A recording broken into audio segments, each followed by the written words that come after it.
Dear students, this is the second session on histamine and antihistaminics. In the previous session, we have discussed the pharmacological action of histamine and different type of histamine receptors. In this session, we will discuss antihistaminic drugs and their pharmacological action.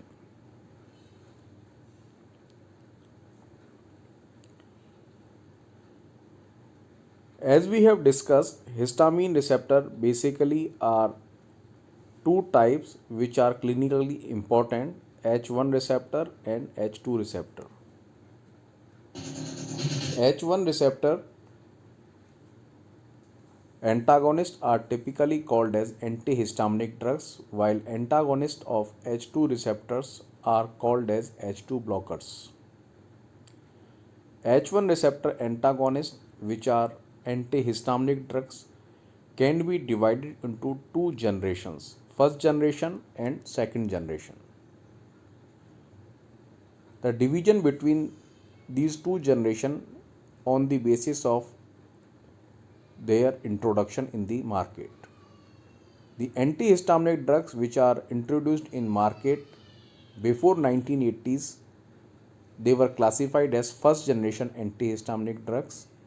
Antihistaminic drugs which are introduced in market after 1980s were called as second generation antihistaminic drugs. There are some basic difference between the two generation which forms their basis of therapeutic use clinically. First generation between them is on the basis of their ability to cross blood-brain barrier.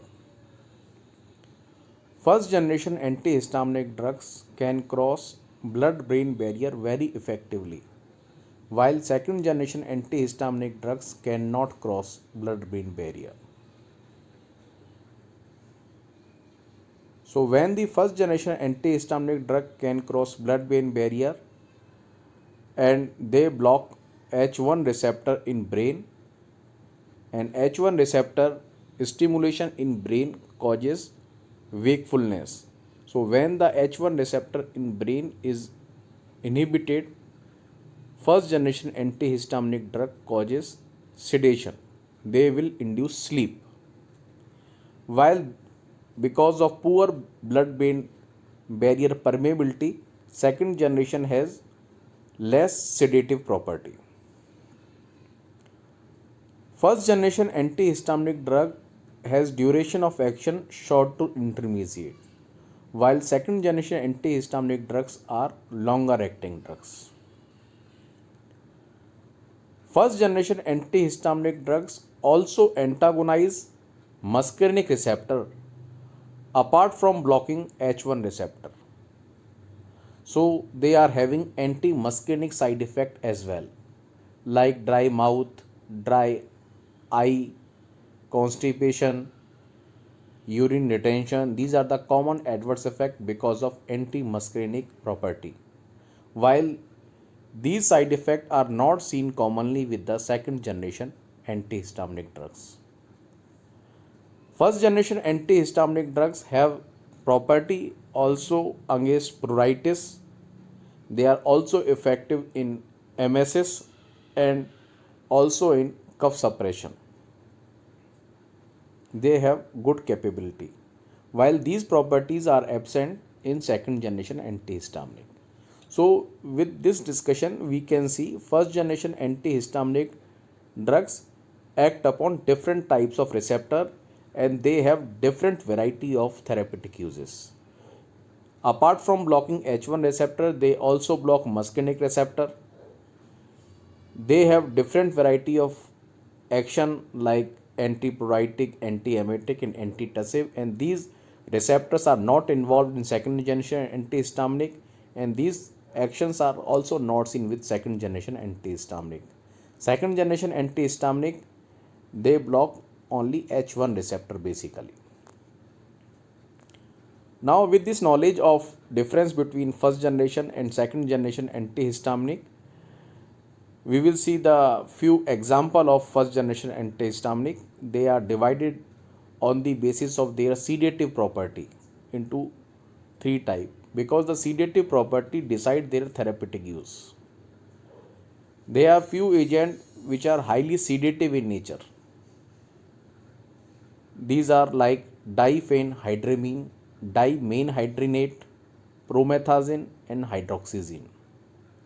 These are the highly sedative antihistaminic drug, highly sedative first generation antihistaminics. Some are the moderately sedative first generation antihistaminics like drugs like cyproheptadine, pheniramine, maclizine, and cinnarizine.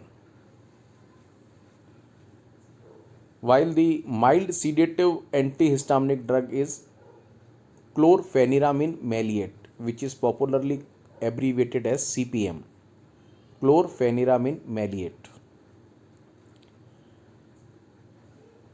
Out of these first generation antihistaminic drug, few of the antihistaminic drug have high anticholinergic property.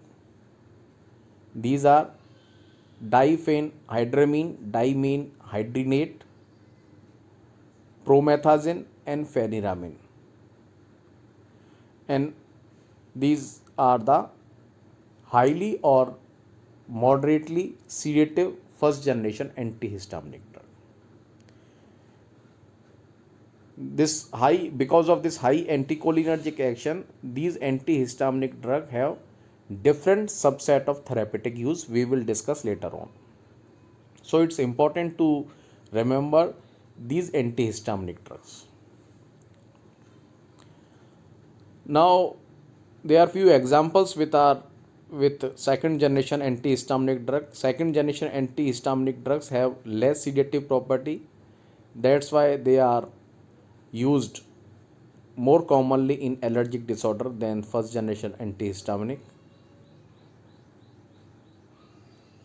This group include cetirizine, levocetirizine, terfenadine, fexofenadine, estimizole, loratadine, desloratadine, azilestin, rupatadine, and ebastin.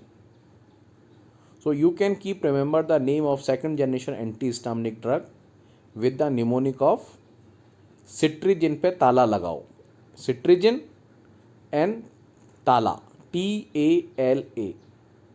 Cetirizine, T terfenadine, A estimizole, L loratadine. Next A is azilestin. Metabolite of cetirizine is levocetirizine, metabolite of terfenadine is fexofenadine, and metabolite of loratadine is desloratadine.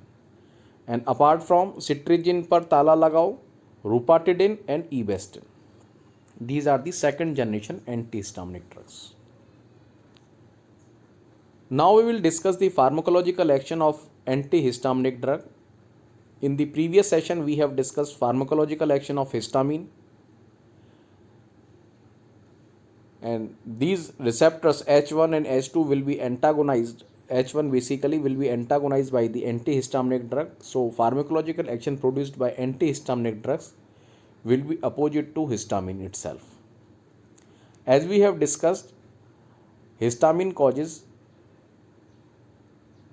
vasoconstriction of the small blood vessel, histamine causes vasodilatation of small blood vessel, while it causes vasoconstriction of large blood vessel. This is opposite with the antihistaminic drug, and because of vasodilatation, histamine was causing fall in blood pressure. So here with antihistaminic drug, fall in blood pressure will be reversed with H1 antihistaminic drug, but full reversal of BP fall will require H2 blocker also. Constriction of large artery will be antagonized. As we have discussed, smooth muscle undergo constriction with histamine. Antihistaminic drug block histamine effect So bronchoconstriction will be blocked with antihistaminic drug.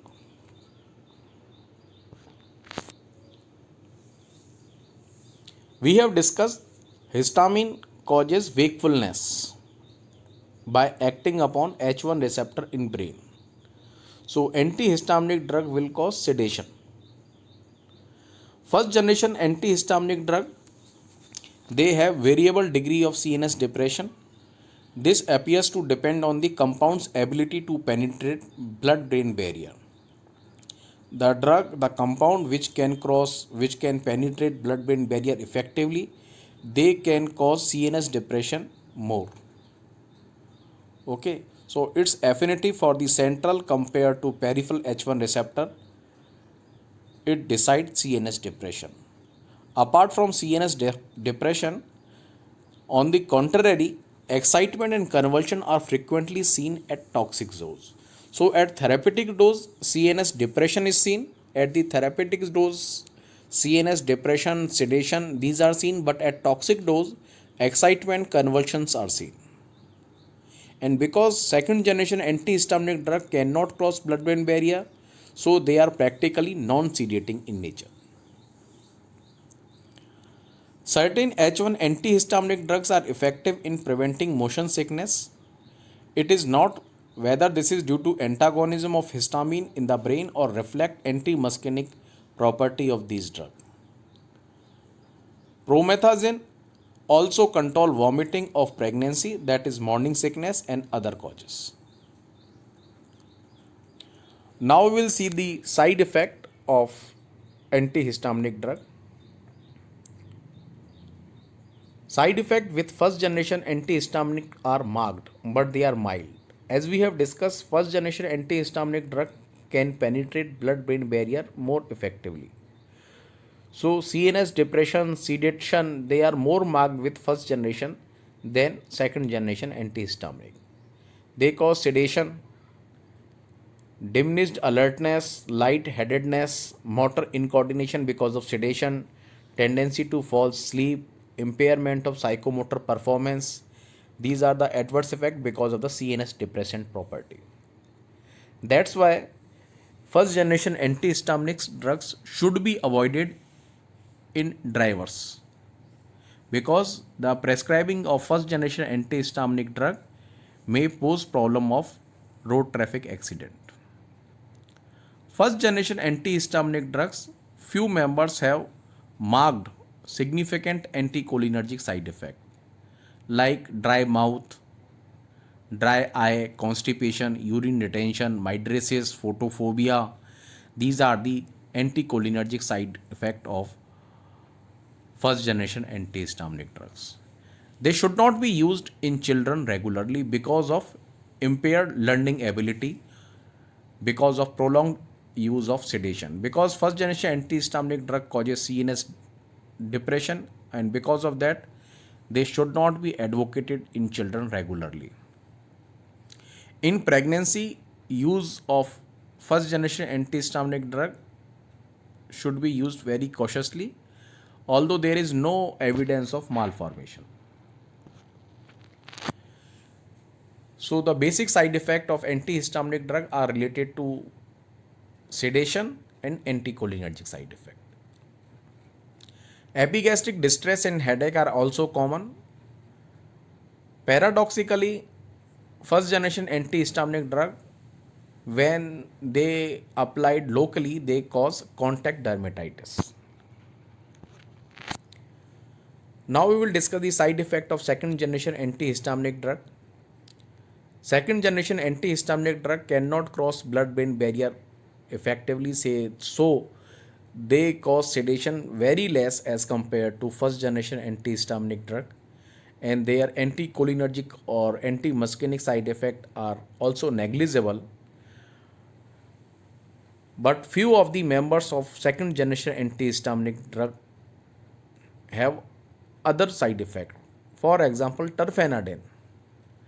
Terfenadine causes torsades pointis, that is a type of cardiac arrhythmia and also called as polymorphic ventricular tachycardia, in which QT prolongation is seen.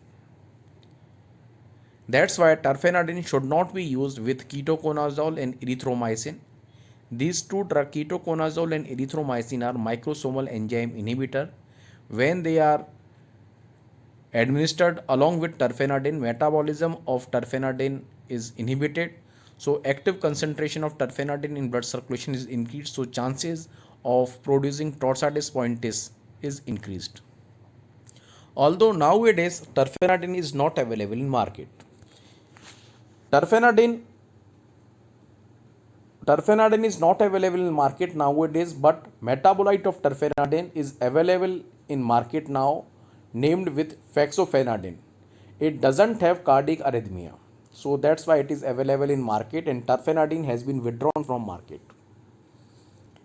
One more second generation antihistaminic drug, that is estimizole, that also causes torsades pointis and also has been withdrawn from market.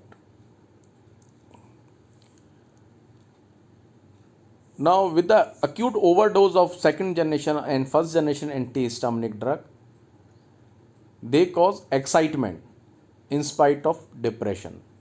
At the therapeutic dose, they cause CNS depression, and because of CNS depression property, they cause sedation, motor incoordination, sleep induction.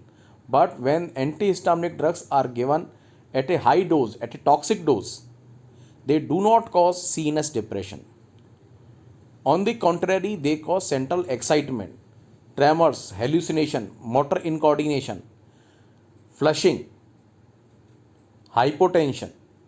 So you can see flushing and hypotension. Flushing is because of vasodilatation, and vasodilatation is because of histamine, not because of antihistaminic drug. So flushing and hypotension, these are the pharmacological action of, actually they are of histamine, but antihistaminic drugs are also causing flushing and hypotension at the toxic dose. And some of the features of belladonna poisoning is also seen with acute overdose, because antihistaminic drugs also showing anticholinergic side effect, and belladonna poison means anticholinergic side effect: dry mouth, dry eye, constipation, urine retention, photophobia. These are the side effects also seen with antihistaminic drug toxicity, along with CNS excitement, tremor, hypotension, and flushing. Death occurs because of cardiovascular and respiratory failure. So this is all about the classification of antihistaminic drug and pharmacological action and side effect of antihistaminic drug. In the next session, we will discuss the therapeutic use of antihistaminic drug. Thank you.